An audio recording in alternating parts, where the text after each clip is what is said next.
Esta sessão, na verdade, portanto, é dedicada à gralha de bico vermelho, mas tem dois títulos, que é a gralha de bico vermelho e as aves dos pastores. Como eu referi, a parte do projeto das aves dos pastores será apresentada pelo Simon na segunda parte da sessão.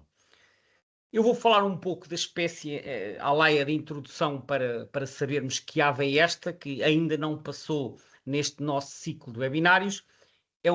Esta gralha pertence à família dos corvídeos, é uma ave pertencente naturalmente à ordem dos passeriformes e à família Corvidae. Tem o nome científico Pyrrhocorax pyrrhocorax. O comprimento é de 37 a 41 centímetros, portanto um pouco maior que um pombo. E a envergadura desta ave é de 75 a 90 centímetros. O habitat é um bocado variado, porque também depende dos locais de nidificação, e já vamos falar deles, mas em termos de alimentação, normalmente são zonas abertas com erva curta. Pode ser zonas pastoreadas, como está aqui escrito, mas também podem ser zonas em pousio, que não tenham muita erva. E porquê que isto é importante? Porque estas aves alimentam-se de invertebrados e, portanto, precisam de zonas com pouca vegetação onde consigam procurar esses invertebrados de que se alimentam. Os ninhos são em cavidades e as cavidades podem ser ou em rochas, por exemplo, em escarpas costeiras ou de interior, ou então podem ser em edifícios. Em Portugal não é habitual termos ninhos em edifícios, mas em Espanha e noutros países isso é mais habitual. A postura tipicamente tem 3 a 5 ovos, mas os valores extremos são de 1 a 6 e a incubação é de 17 a 18 dias, excepcionalmente pode ir até aos 21. O nome científico, Pyrrhocorax pyrrhocorax, como é bom de ver, é um tautónimo. Um tautónimo porque o nome genérico e o nome específico são iguais.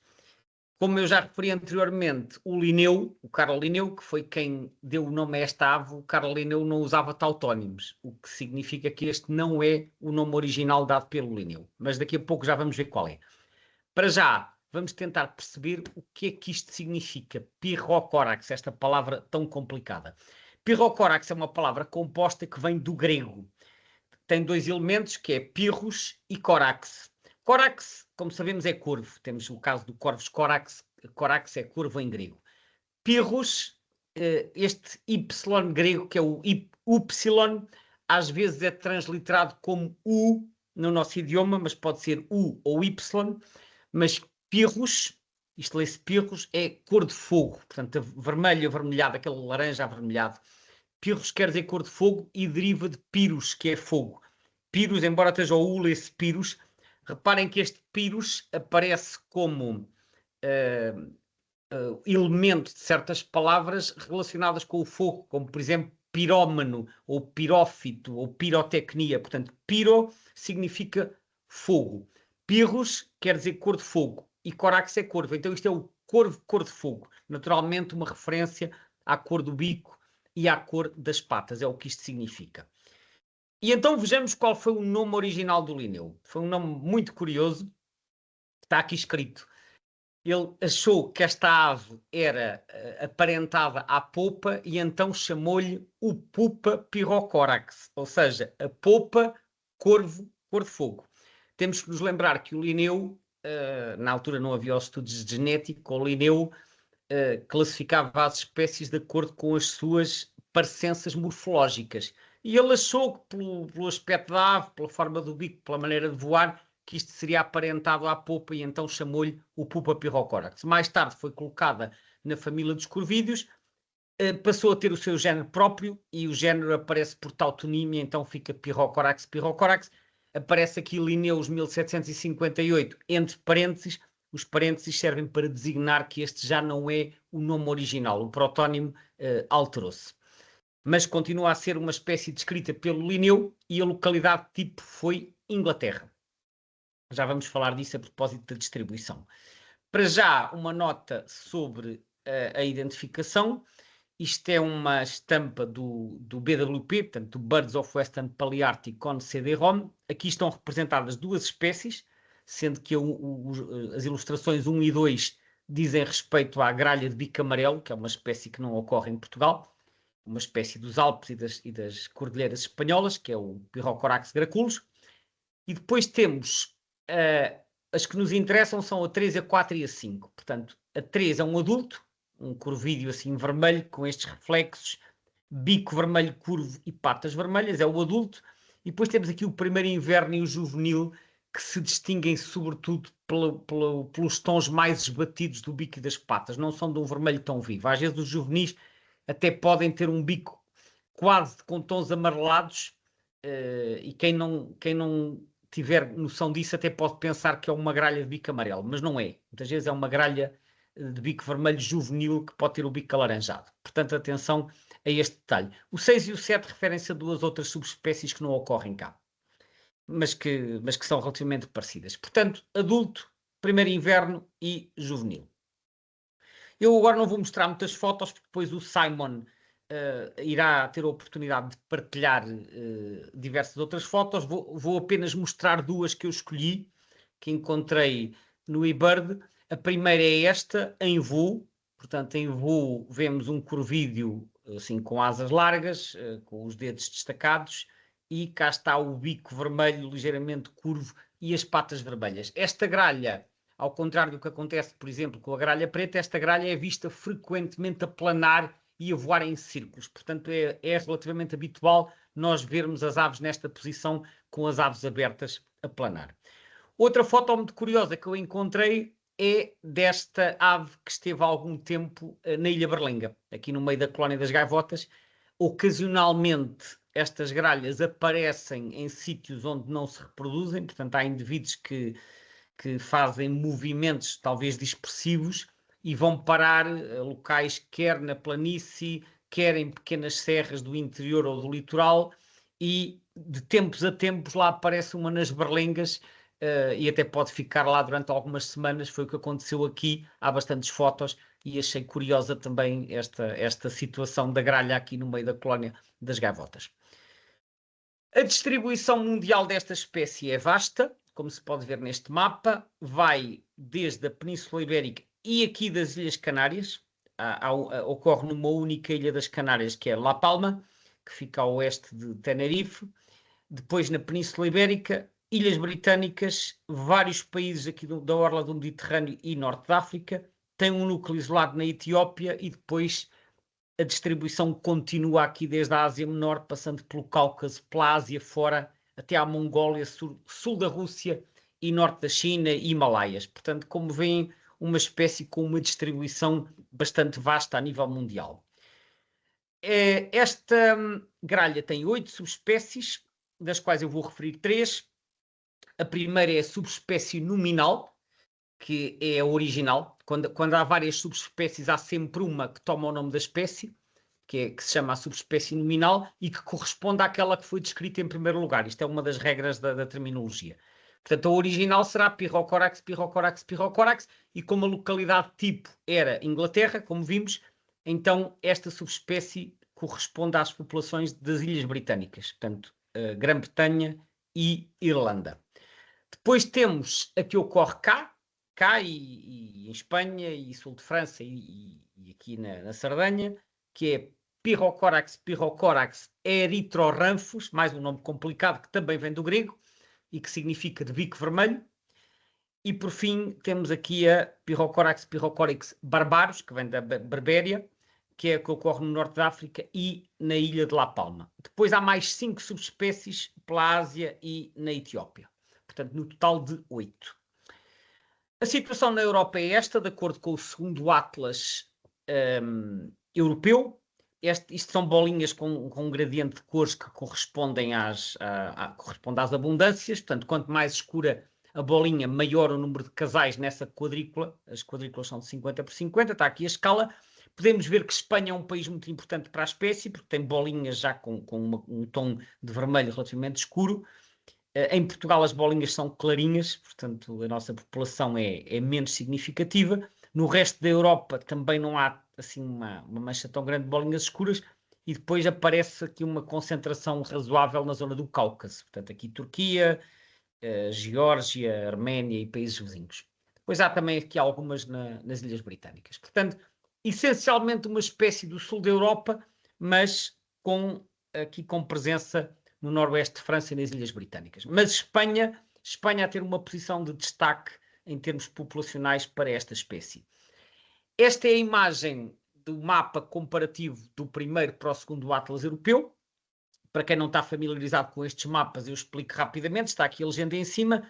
Cinzento são as quadrículas de 50x50 em que a espécie estava no primeiro Atlas e se manteve para o segundo Atlas. Azuis são as quadrículas novas, em que não estava no primeiro e apareceu de novo no segundo. E cor de laranja são as quadrículas onde a espécie estava presente e desapareceu. Como podemos ver, há bastantes quadrículas laranjas aqui na zona de Portugal, também na Grécia e em algumas zonas da Irlanda. Portanto, a situação em Portugal não é brilhante, como também já vamos ver a seguir. Eu fiz aqui um zoom deste mapa para a parte da Península Ibérica. Vemos aqui uma série de quadrados laranjas em Portugal. Atenção que alguns destes quadrados são quadrados de fronteira, porque isto é um Atlas europeu e teríamos que analisar em detalhe para perceber se a parte onde desapareceu é em Portugal ou é em Espanha. Portanto, pode haver casos em que é em Espanha. De qualquer forma, vemos que na Península Ibérica as quadrículas cor de laranja estão quase todas ou em Portugal ou em zonas próximas de Portugal. Portanto, parece ser na parte ocidental da Península Ibérica que a situação é menos favorável. No resto de Espanha, na outra metade, quase não há quadrículas laranja e até há uma série delas azuis. Portanto, a situação em Portugal é, digamos, pouco favorável, pelo menos a julgar aqui pelo Atlas Europeu. Antes de falar da situação na Península Ibérica, queria fazer um pequeno desvio até ao Reino Unido. O Reino Unido é onde está a subespécie original. E isto é o mapa que está no Map Store, que é um site online do BTO, que é o British Trust for Ornithology, que tem online os mapas dos 3 atlas que já foram feitos nas Ilhas Britânicas e que nos permite comparar o primeiro com o segundo com o terceiro ou o primeiro com o terceiro. Eu aqui pus a comparação do primeiro com o terceiro. Portanto, o primeiro está aqui em cima, é de 1968 a 72 e o terceiro foi de 2008 a 2011.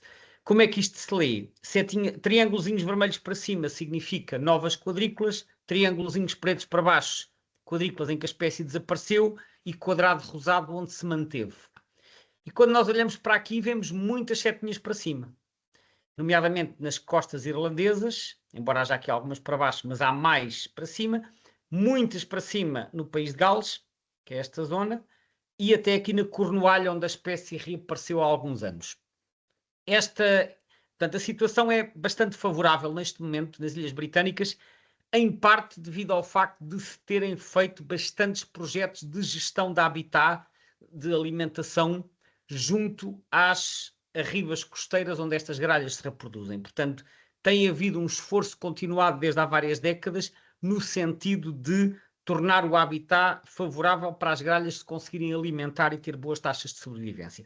E eu acho que aquilo que está a ser feito no Reino Unido pode servir de inspiração para fazer mais projetos deste tipo em Portugal para contrariar a tendência negativa que estamos a ter.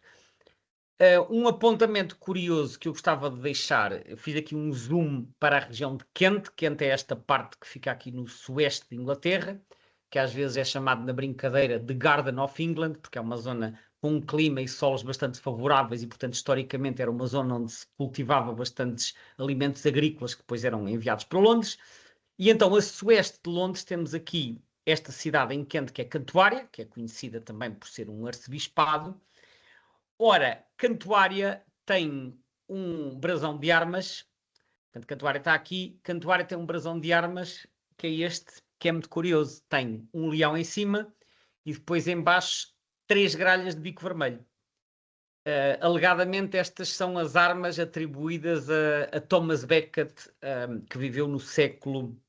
Portanto, Tomás de Cantuária, que viveu no século XII.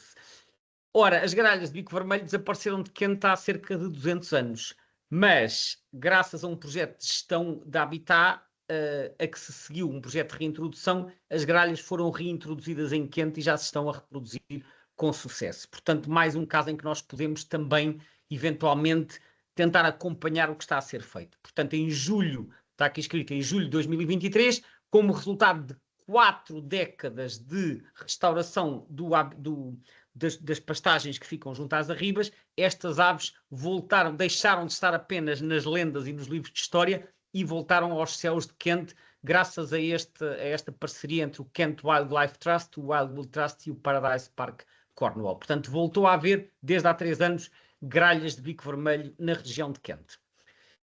Olhamos rapidamente para a situação em Espanha. Esta é a imagem do segundo Atlas europeu, do segundo Atlas espanhol, em quadrículos de 10 por 10. Podemos ver que a gralha de bico vermelho tem uma distribuição muito vasta em Espanha, mas que as zonas de maior abundância estão longe de Portugal. Portanto, tem nas costas da Galiza, tem na Cordilheira Cantábrica, por aqui fora, tem no sistema Ibérico, que é esta cordilheira que atravessa aqui, tem no sistema Central e tem na Cordilheira Bética. Mas à medida que nos aproximamos de Portugal, as bolinhas ficam mais rarefeitas. Portanto, não há muitas para estes lados. O segundo Atlas foi feito há cerca de 25 anos. E cá está a colónia de La Palma também nas Ilhas Canárias. É a única colónia insular em Espanha.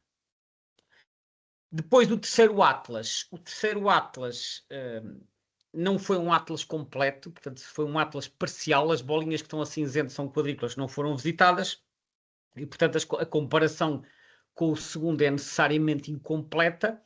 Mas o que se pode ver é que há bastantes quadrículas azuis, sobretudo no sul e no leste. Azuis são as novas, vermelhas são aquelas onde desapareceu e amarelas onde permanece. Portanto, há um aumento, não há um aumento muito expressivo, mas é um aumento de cerca de 24%, portanto razoável, sobretudo no sul.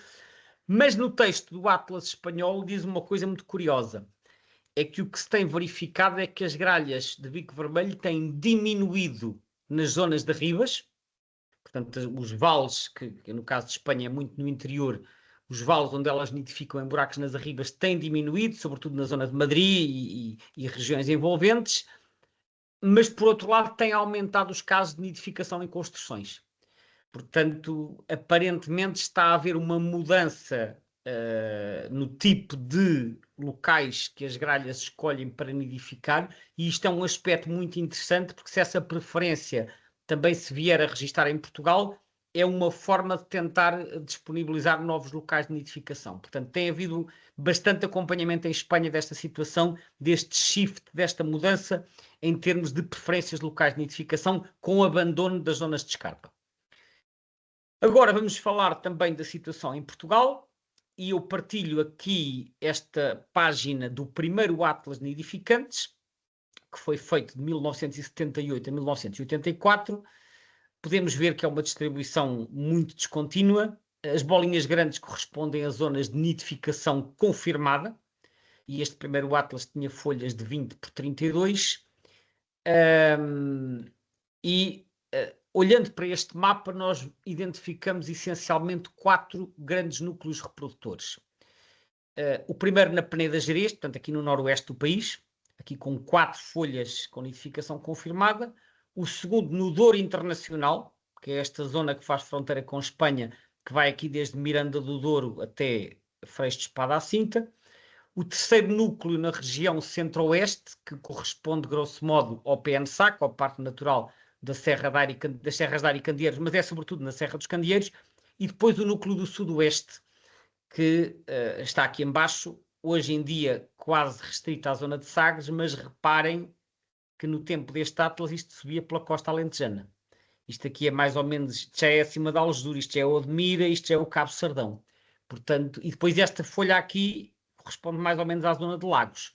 Portanto, neste Atlas, mesmo no Algarve, que é depois o que nós vamos falar mais em detalhe na segunda parte, tinha uma distribuição muito mais alargada do que tem atualmente.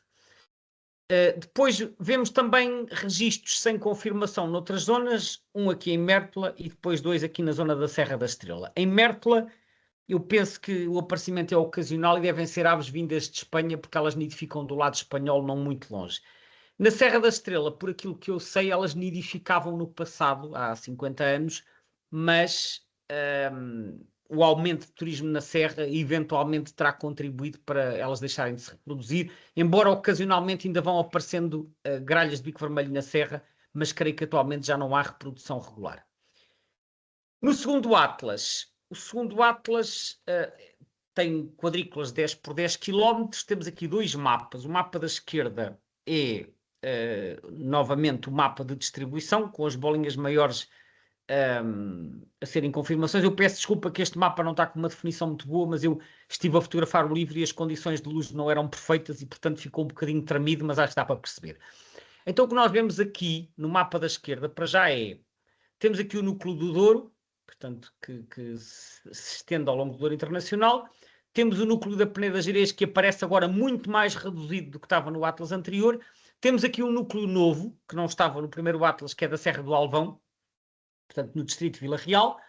Depois temos aqui dois núcleos no oeste. Este é da Serra dos Candeeiros e embaixo é a Serra de Monte Junto, que no Atlas anterior aparecia mais colado. Se virem aqui, neste, eu não sei se este aqui vem até Monte Junto, não sei se esta bolinha corresponde a Monte Junto ou não, teria que ir ver nas folhas, mas aqui, como a malha é mais fina, já aparece destacado. Portanto, o núcleo da Serra dos Candeeiros, maior, e o núcleo de Monte Junto. E depois o núcleo do Algarve, muitíssimo mais reduzido, já não vai nem a Lagos nem ao Alentejo. Portanto, do primeiro para o segundo Atlas, houve aqui uma contração bastante visível no Algarve. No mapa da direita aparecem bolinhas que correspondem às estimativas do número de casais em cada quadrícula. E, portanto, temos aqui um gradiente de cores em que quanto mais escuro o tom de vermelho, maior o número de casais. Está aqui a escala. Ora, no texto que acompanha este Atlas aparece um resumo das estimativas populacionais que foram sendo feitas ao longo dos anos. E eu copiei para aqui esse resumo de uma forma muito resumida, só para dar uma ideia. Então, a primeira estimativa que aparece foi feita na década de 80, não tenho o ano exato, e apontava para um total de 700 a 800 indivíduos no país. Eu não vi o trabalho original, portanto não sei se isto se refere a indivíduos reprodutores ou se é pós-reprodução, porque no pós-reprodução há os juvenis e os valores seriam superiores, mas é o valor que há disponível para a década de 80. 700 a 800 indivíduos, por isso é que pus aqui o I. Depois, em 1990, uma nova estimativa apontava para 555 indivíduos. Em 1998 surge mais uma estimativa e agora dá 400 a 500, portanto já tinha caído para quase metade. E finalmente, durante o período deste Atlas, foi feito um censo. O censo decorreu em 2002 aqui no núcleo da Serra dos Candeeiros e em 2004, 2005 nos restantes núcleos. E este censo deu um total de 95 a 198 casais. Ou seja, se quiserem, 200 a 400 indivíduos, grosso modo, adultos. Dos quais 60% no Douro, cá em cima. Portanto, o Douro, de acordo com este censo, tem mais de metade da população nacional e 20% no PNSAC, que é o Parque Natural das Terras de Ar e Candeeiros, aqui. Portanto, estes dois núcleos, 80% da população nacional. O que significa que o núcleo do Algarve, o do Gerês e o do Alvão tinham todos eles provavelmente menos de 10%. Ou seja, em termos quantitativos. Isto são os dados do censo que eu saiba, da informação que eu consegui recolher, foi o único censo assim completo feito até hoje em Portugal. No terceiro Atlas também temos dois mapas. O primeiro é o mapa das presenças e confirmações. Portanto, temos aqui o núcleo do Algarve, agora reduzido aqui à zona de Vila do Bispo. O de Monte Junto desapareceu. Temos o da Serra da Aire, aliás, da Serra dos Candeeiros, desculpem. Temos o núcleo do Douro e aqui algumas bolinhas no Gerês. Aqui é o Alvão, mas já não tem nidificação confirmada. Aqui na Serra da Estrela, onde já não há nidificação confirmada, creio que há mais de 40 anos. E esta bolinha amarela é apenas uma nidificação possível, creio que isto será na zona de Pombal, na Serra do Sicó. O mapa da direita é o mapa que compara com o Atlas anterior, portanto as bolinhas verdes são as novas, as vermelhas são as que desapareceram e as azuis onde mantém. Reparem que há aqui estas novas no Sicó e na Estrela, mas não são confirmações, como podemos ver pelo mapa da esquerda. Portanto, confirmações é só nos 4 núcleos que nós já sabíamos. Peneda Gerês, Douro, Candeeiros e Algarve.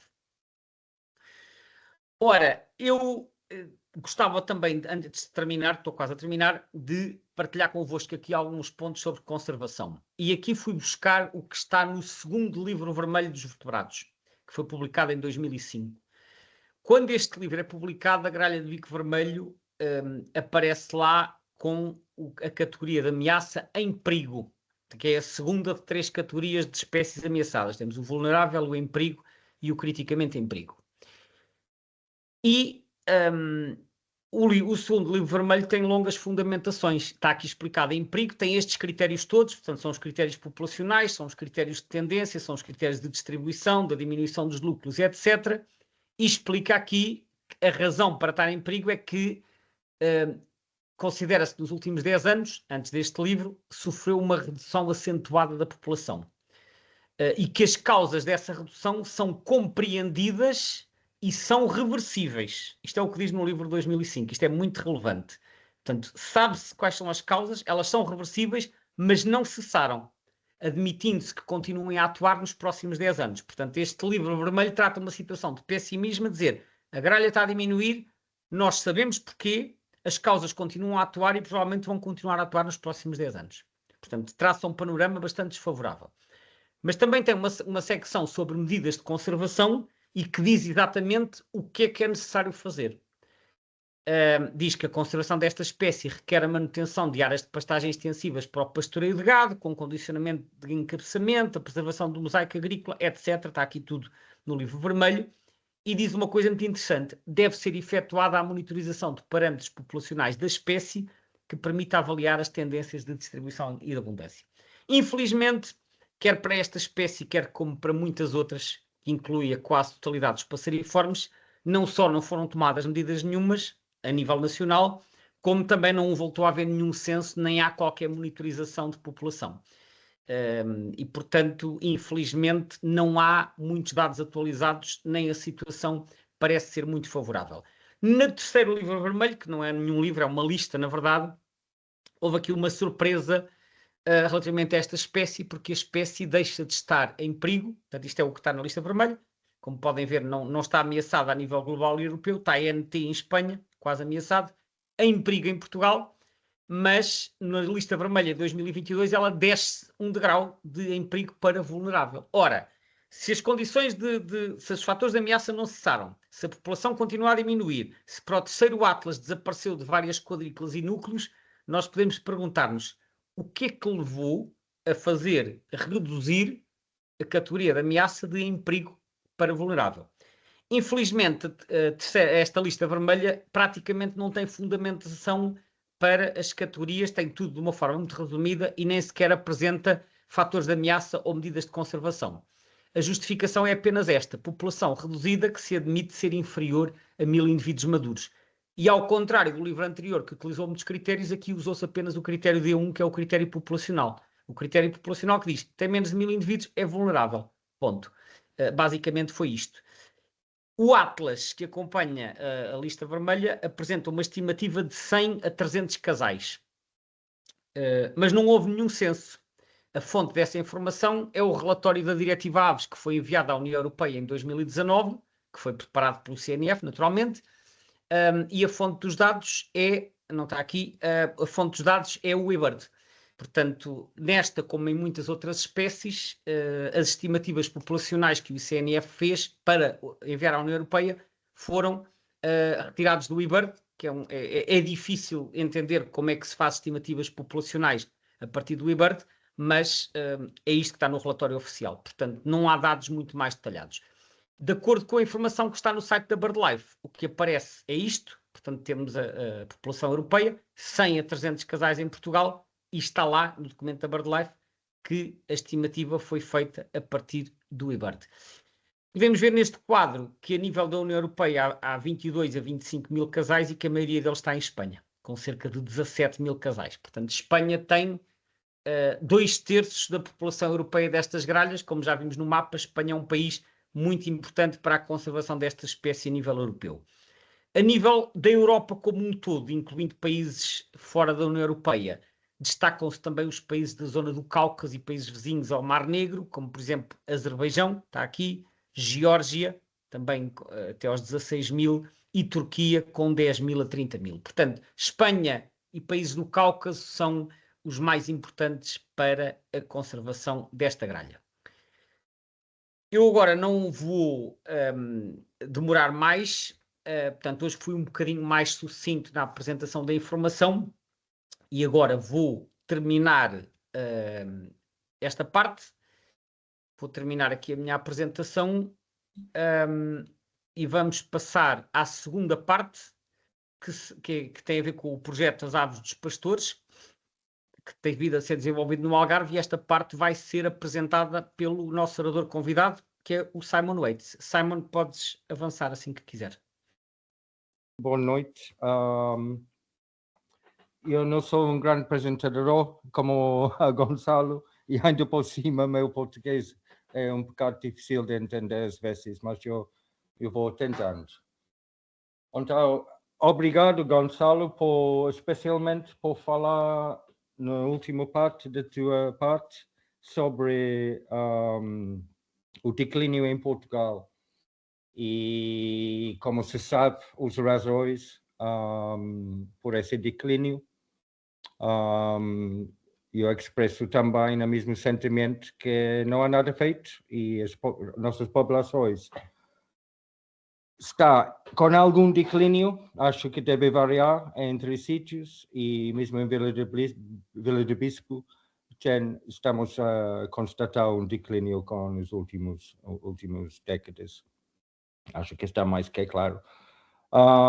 Eu lembro sempre de um dado meu de 2013, que eu contei 146 gralhas de bico vermelho entre Sagres e Vila de Bispo, praticamente todos juntos, e foi uma contagem muito bem feita, porque eu fiquei mesmo surpreendido.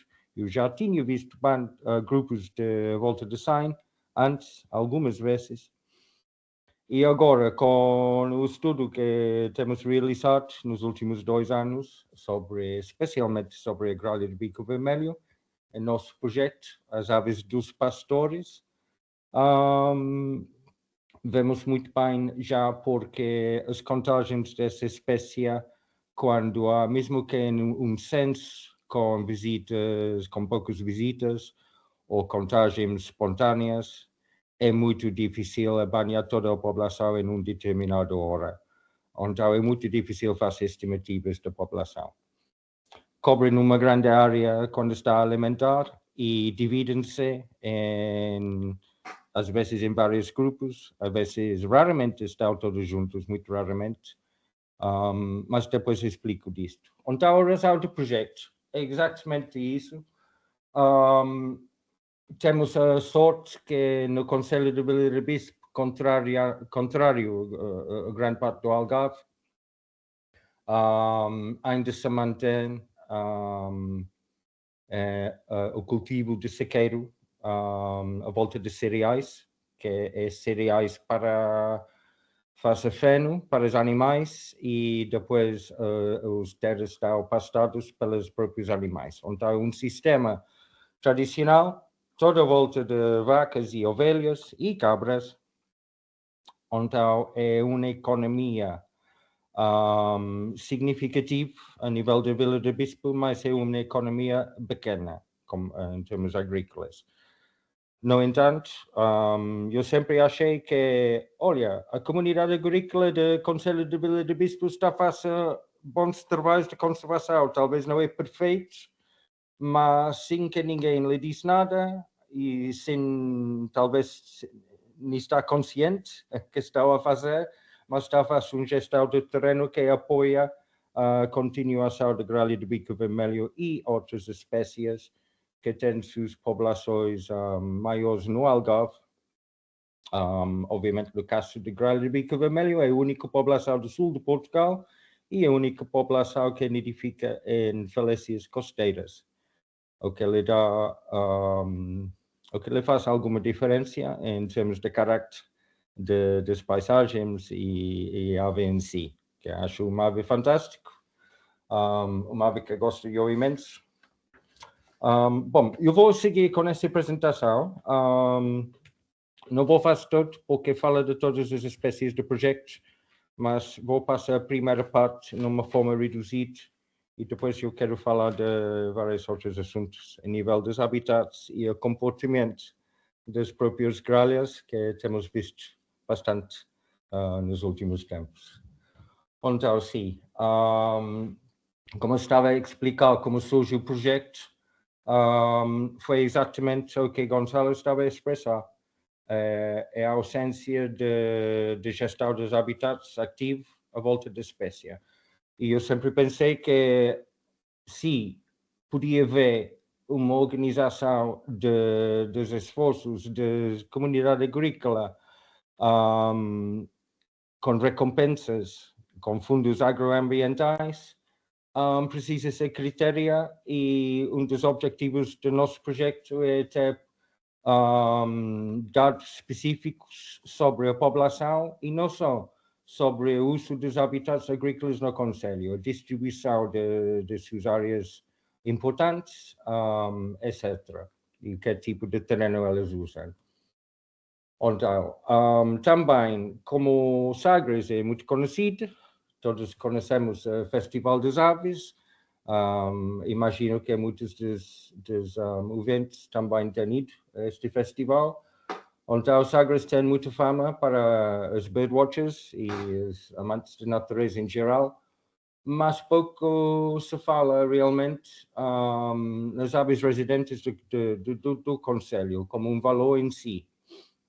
E as aves que dependem das atividades tradicionais de cultivo de sequeiro, essas aves, a nível do Algarve, muitas dessas espécies têm aqui as únicas grandes áreas de habitat disponível no Algarve. Sem mencionar todas as espécies do nosso projeto. Eu vou passando um pouco.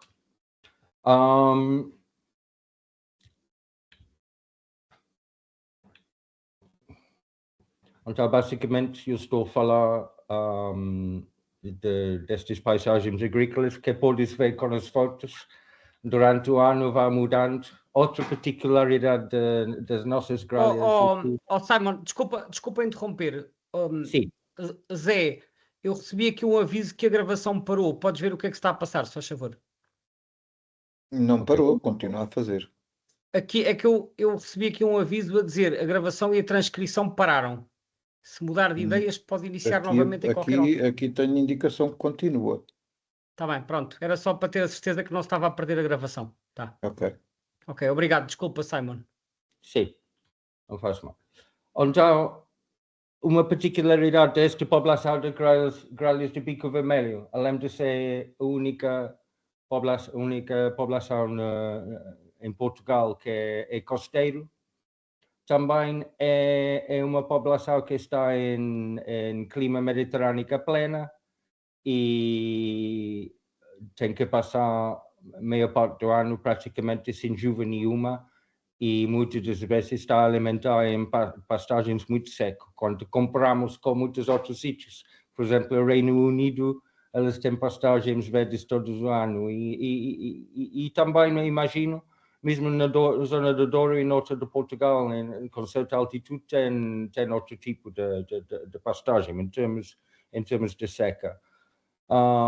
Acho curioso, é a última população, quando vamos para o sudoeste da Europa, fica lá mesmo só no pontinho de Portugal aí, e dá certo carisma à área. É uma ave que é conhecida pela população do campo, pelo menos todos os pastores e gente do campo conhece grelha de bico vermelho, conhece os seus chamamentos e vê com regularidade como estão muito, muito conectados às suas atividades.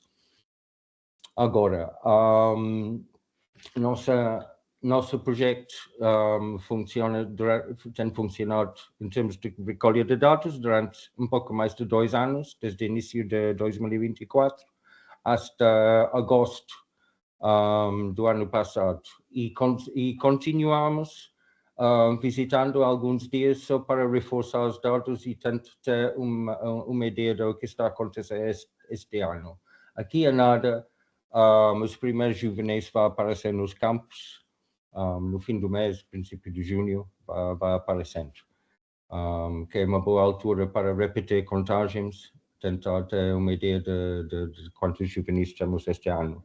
Estas contagens podem continuar durante junho e julho à vontade, que os juvenis, além do seu bico e sua aparência diferente, seu comportamento perante os adultos E se o chamamento que é mais seguro, que é os adultos, é muito insistente, destacam facilmente no campo. É uma ótima altura para tentar contabilizar a população.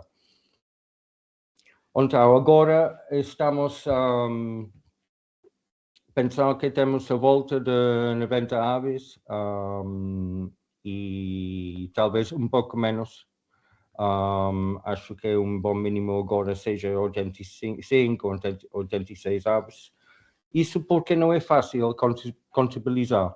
A população de Vila do Bispo é basicamente 2 clãs, 2 grupos sociais diferentes, o que acho que é super curioso. Elas concentram em 2 dormitórios diferentes. O maior fica, como posso dizer, para quem conhece a zona, entre Praia de Zavial, Praia de Barrancos, entre esta área e Sagres. Há um maior dormitório, que normalmente tem 50 e tal aves, até 60 e tal. Outro dormitório que é conhecido e é acessível ao público, que tem um trilho ao lado, que é um trilho muito frequentado e as aves estão acostumadas das pessoas e está protegido pela geografia do local. As pessoas não podem molestar. E esse fica em Beliche, perto de Fortaleza de Beliche, um pouco mais para Sagres, e é uma boa maneira de ver elas. Se aproxima ao local, melhor ficar tipo 100 metros nas ribas antes e espera para que elas cheguem ou sai de manhã. Então, as contagens, mesmo assim, nos dormitórios, não sempre apanhamos as aves todas, porque há de 2 ou 3 casais, às vezes mais, que não necessariamente dormem nos dormitórios ou dormem nos ninhos, mesmo fora da época de nidificação. A maior parte dos ninhos está nos próprios dormitórios ou a pé, mas há alguns ninhos isolados ao longo da costa, sempre na costa sul, que é costa calcária e tem imensas fendas e buracos e cavernas e outras situações. O dormitório maior é super curioso, é tipo um chaminé. Então, tem um buraco retangular de mais ou menos 10 metros por 5 metros e tem um aspecto vertical. Tu podes ver de cima, olhando para a boca, vês tipo um prédio, parece interior de um prédio retangular, moderno. E tem várias espécies de prateleiras e buracos em sítios que não dá para ver, e as aves entram aí.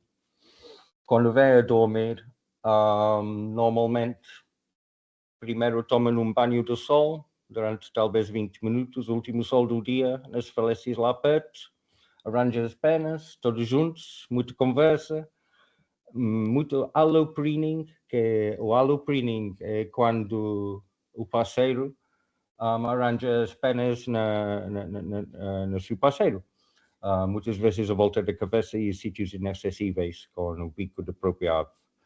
Façam isso muito e depois, num determinado momento, e não vou dizer porquê, porque é complexo, eu acho que cada clã tem o seu líder, seu casal líder. Há um chamamento e logo elas saem em voo, fazem umas voltas todos juntos, 40 e tal ou 50 delas, e disparam-se no buraco como se fosse uma aspiradora. É impressionante. É numa bola junto e está engolido por esse buraco e fica lá dentro até o dia seguinte. Então há muitas curiosidades sobre a gralha de bico vermelho e o habitat é fundamental. Elas não conseguem ter falta destes 2 tipos de habitats. As falésias costeiras ou de montanha, ou de interior, gargantas interior, e também tem que ter pastagens extensivos, com boa diversidade. Estamos a ver que as pastagens com mais diversidade florística passa claro que são mais ricas em biodiversidade e alimentam as aves, são sítios favoritos, mas não só, também alimentam muito a volta das terras supercastadas pelas vacas e procuram alimento com os dejectos de vacas com todo o ano. Lá em Valsanto, que acho que muitas pessoas conhecem bem, em Valsanto, se vais de manhã, quase sempre vais ver um sítio dependível para ver, de confiança, para ver a gralha de bico vermelho. Então, essas pastagens são fundamentais e estamos bastante... Vou passar esses 2 ou 3 slides que são assuntos que o Gonçalo cobriu. Então, o que queremos fazer com elas é basicamente ter um argumento sólido com critérios muito específicos sobre as áreas de alimentação no Conselho e através destes números e sobre o argumento que a população está em declínio, cumprir critérios para aceder a fundos agroambientais. Lamentavelmente, a Câmara hoje em dia em Vila de Bispo não é o que era e está deixando as coisas para trás bastante, mas estamos a tentar animá-las porque, numa forma ou outra, queremos dar valor ao nosso trabalho em termos reais e tentar impulsionar alguma mudança na gestão a benefício da comunidade agrícola.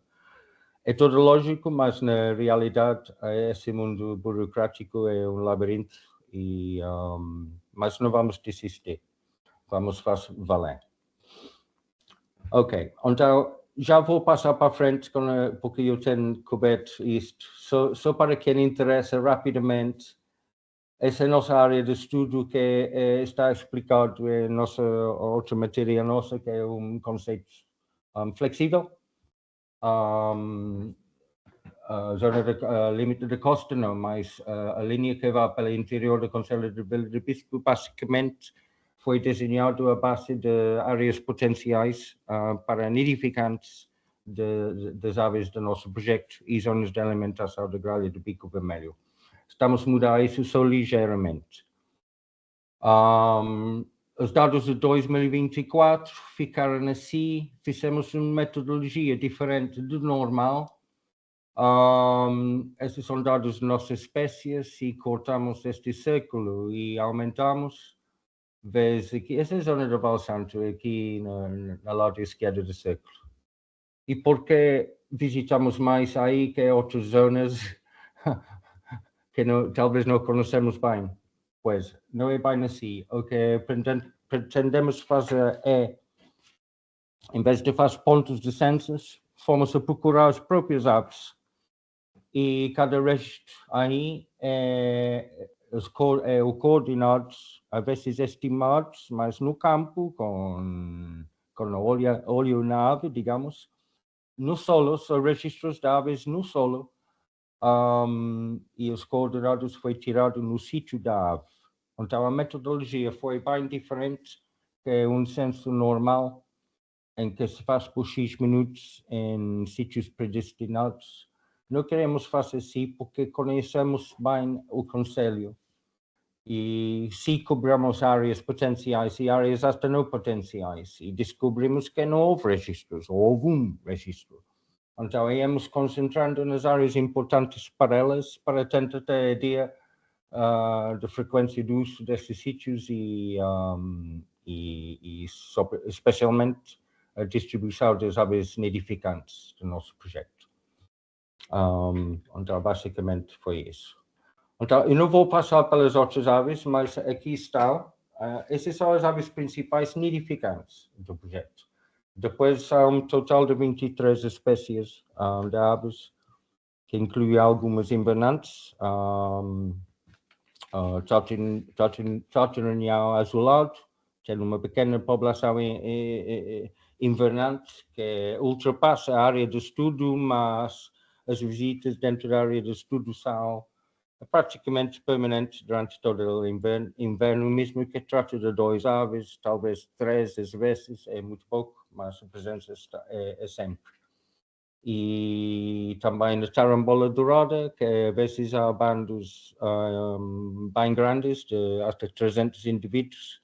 Nosso bando maior nos últimos 2 anos foi 160 e tal, salvo engano, mas Eduardo Realinho também tem um registro recente com 300 ou coisa assim. Então há outras aves no projeto também, que são aves que temos tomado dados da mesma forma que as aves principais do projeto. O que não fizemos era, por exemplo, tomar dados de trigoróis ou cartachos ou outras aves comuns nesses campos para concentrarmos e gastarmos os esforços nas espécies centrais. Então é isso. O sisal, eu gostava de falar um momento sobre o sisal. Gonçalo tem feito apresentação sobre essa espécie, eu sei, e é muito conhecido a sua situação. Aqui eu resumo de uma forma muito breve. Acho que esse dado aí é assustador e está a continuar. Na atualidade, vou para trás, a população em Castro Marim, segundo o que eu entendo, não há registros nos últimos 2 anos, ou 3, talvez. No entanto, continuamos com algumas aves na zona de Vila de Bispo. Eu não tenho posto os pontos no sítio certo. Os pontos brancos neste mapa correspondem a áreas onde houve machos a jamar na primavera, no princípio de anos 2000, quando eu fiz o Atlas das aves, quando eu fiz trabalhos de Atlas de aves de 1999 a 2005, fiz essa zona e eu já tinha conhecimento de sissóis lá mais perto de Vila de Bispo, especialmente, mas não conseguimos repetir. As únicas estão na bolinha grande, mas a presença é contínua. O máximo que tivemos nos últimos 2 anos são 5 aves, agora temos 3 machos ainda a fazer chamadas e uma boa possibilidade, de um 4º macho. Exatamente o mesmo aconteceu ano passado. E não temos visto fêmeas, nem sinais de fêmeas, nem sinais de reprodução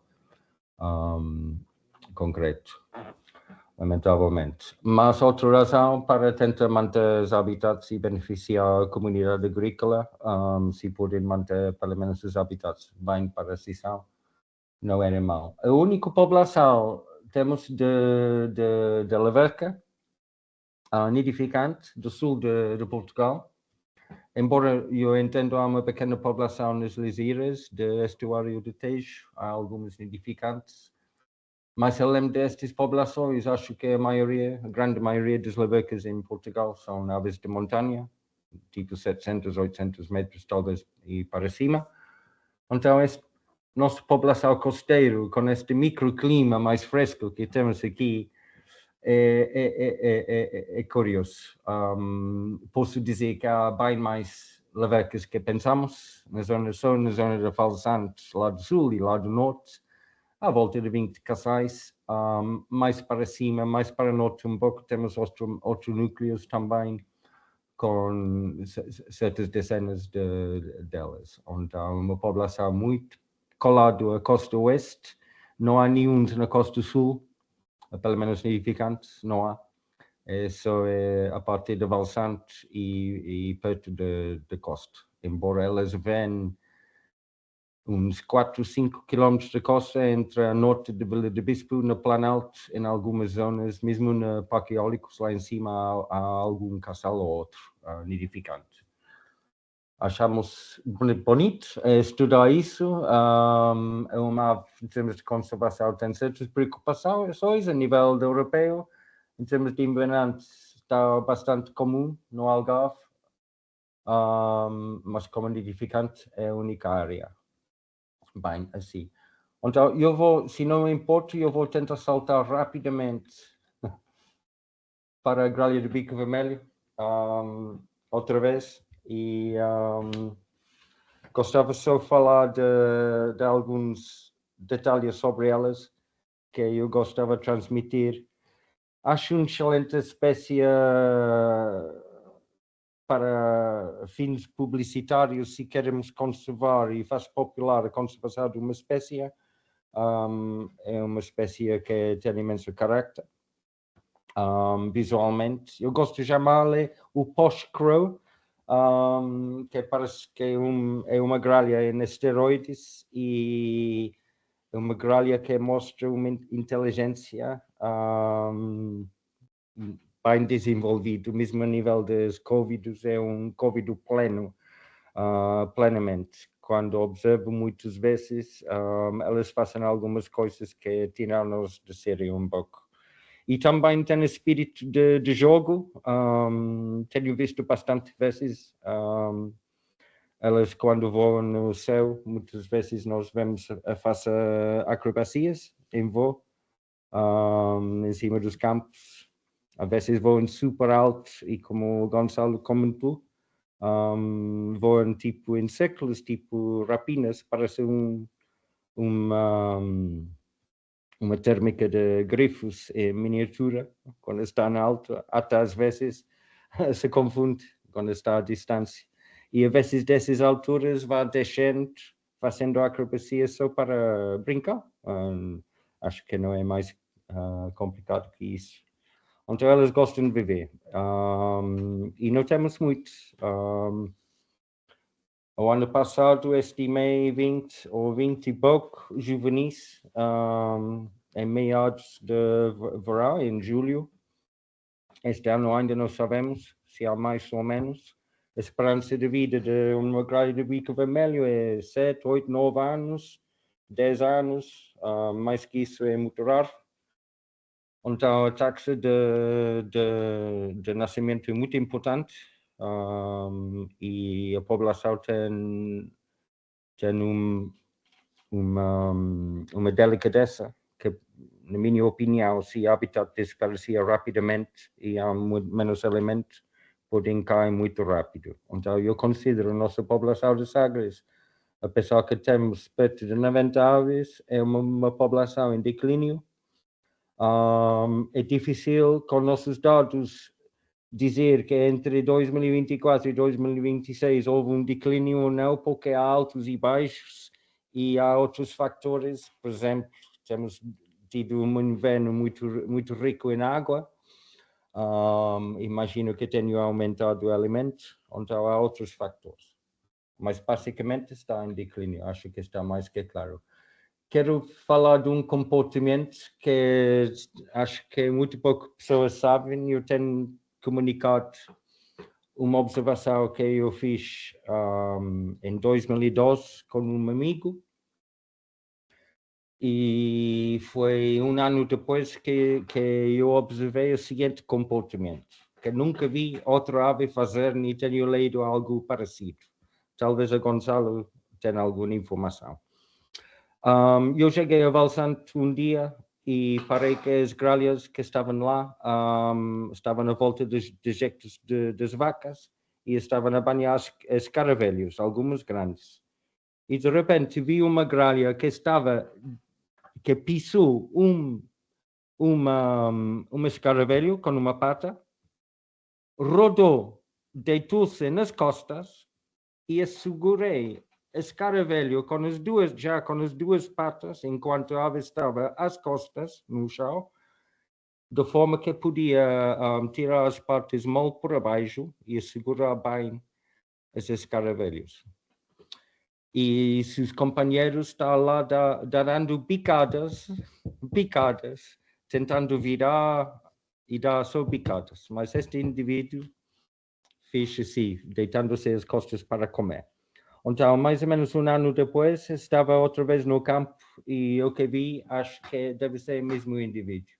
E eu vou mostrar a foto, estou passando aqui, eu pus algumas fotos. Aqui estamos em Val de Telheiro, a pé de Valsante, com a gralha em cima, achei engraçado. E eu vejo os pés, eu gosto de ver os pés. Eu fico mesmo surpreendido a ver os pés assim. Ok, então o que estou a falar é isto. Esta ave, eu acho que deve ser a mesma que eu vi. E acho que esta ave já não está conosco. Isso foi em 2012. E não tenho visitado as gralhas tantas vezes nos últimos 2 anos e não tenho visto este comportamento.